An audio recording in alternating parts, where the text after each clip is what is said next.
इमाम हुसैन की लाश मुबारक करबला में पड़ी थी और इमाम हुसैन का सर काट के नेज़े पे चढ़ाया गया और वो बीवियों के सामने सामने खाली सर चल रहा था और सैकड़ों मील का सफर करके दमिश्क के बाजारों से गुजरता वो सर गया। आज मैं सर की बात नहीं करता, सर की। आप मर्द है, जवान है सारे, यहां किसी का कटा हुआ हाथ फेंक दिया जाए ना, हाथ तो लोग चीखे मार के दौड़ जाएंगे, बल्कि हाथ तो दूर रहा, किसी की उंगली काट के यहां फेंकी जाए तो लोग चीखे मार के मर्द दौड़ जाएंगे।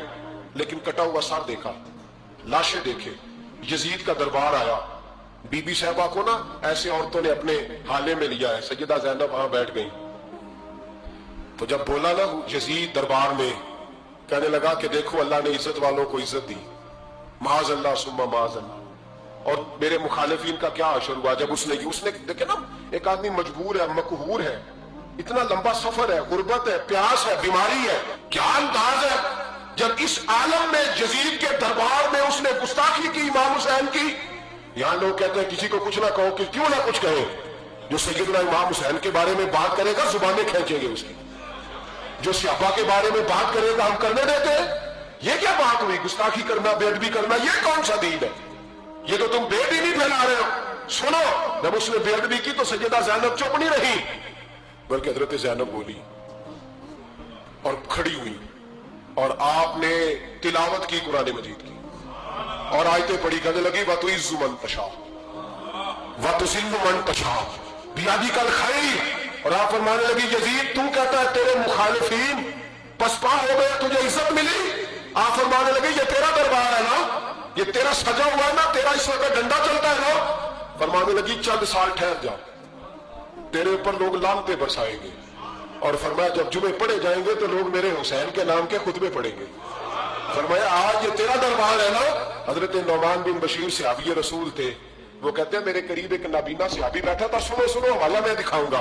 कहने लगे मेरे करीब उस वक्त यजीद के दरबार में एक नाबीना सहाबी बैठे थे, जब बीबी ज़ैनब ने ये बात की ना तो वो नाबीना सहाबी मेरा हाथ पकड़ के कहने लगे नौमान अली आ गए, ये तो अली की आवाज है, अली आ गए।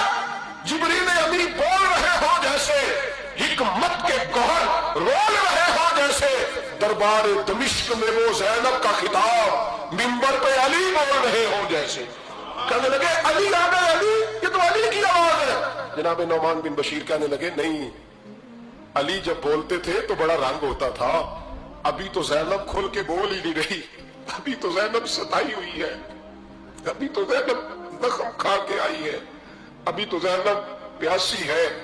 काश ज़ैनब तरो ताजा होती, तो ज़ैनब खुतबा पढ़ती तो अली की तरह गरजदार आवाज निकलती।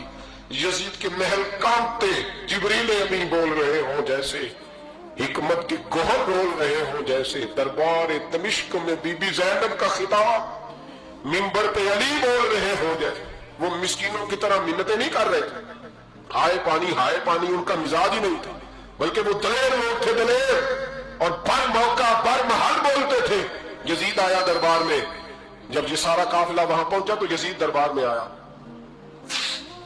और जब वो दरबार में आया तो बादशाहों का तरीका है, गाड़ियां, अब हमारे बादशाहों ने रूटर वाली गाड़ियां रखी हुई, वो यूं यूं चलती हैं, शोर होता है पीछे। ये उस जमाने में कहा जाता था बा दब्बा मुलादा होशियार, पीछे हट जाओ, नारे लगने लगे।